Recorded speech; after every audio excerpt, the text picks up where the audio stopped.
The Republicans opened their convention last night, making their pitch for another 4 years for President Donald Trump. And joining us live this morning via Skype is Dr. Lee Hanna, professor at Wright State University, with a preview of the week ahead, but also a recap of last night. And I just kind of want to start with this question. How do you think the Republican National Convention actually differs from the Democratic National Convention? Yes, the Democrats really saw the opportunity as one to kind of make a TV show. It almost had like a Disney at home feel from a few months ago, where many of the speakers were in their homes. They were against backdrops, and it was almost like a fireside chat type of setting that they were trying to build.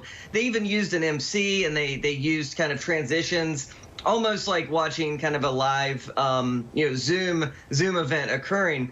The Republicans went with a more traditional approach, and I don't think it was any less effective, but they had the lectern, they had longer speeches by and large by the people who spoke last night, and they used the backdrop of Washington and of the White House to kind of create an event for themselves. And so it was, differing styles, but I think both parties probably played to their strengths.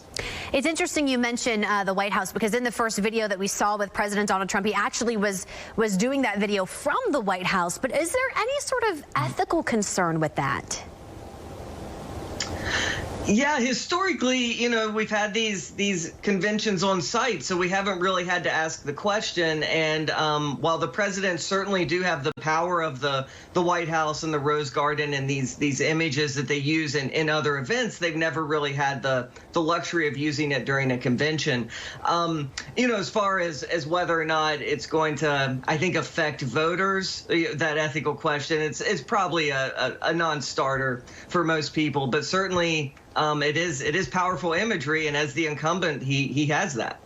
And you mentioned previously, you talked about some of the speakers from last night. One of those was Tim Scott. You mentioned his message. What was that overall message, do you think, from him? And do you think it has that possibility to sway voters?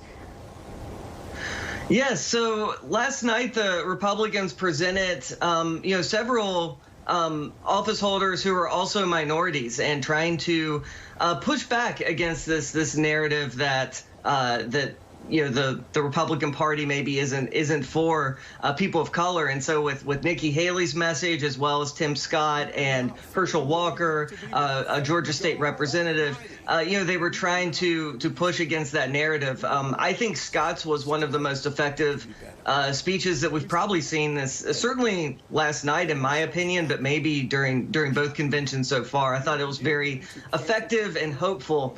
Haley was maybe surprisingly, she warned about socialism in some pretty extreme ways, maybe more, it surprised me. But I think both have a potential pathway to being rising stars in the party. And so having them both come out last night made for a strong night one. And what do you think we can expect from tonight? So I said it was a strong night one because I think they brought out some of their most effective communicators in the party. That's not to say that that they won't have great nights ahead. But I do wonder if they will pivot a bit more towards their base message, and they used last night to try to appeal to some of those swing voters, suburban voters, some of the typical profiles that we talk about, that being the most likely to go one way or another.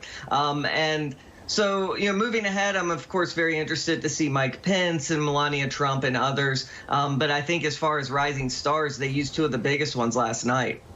All right, Dr. Lee Hanna, thank you so much for breaking it down for us. You will be joining us again all week long, breaking every single night down, and also with a preview. So we appreciate you being with us again this morning. Thanks, Elise.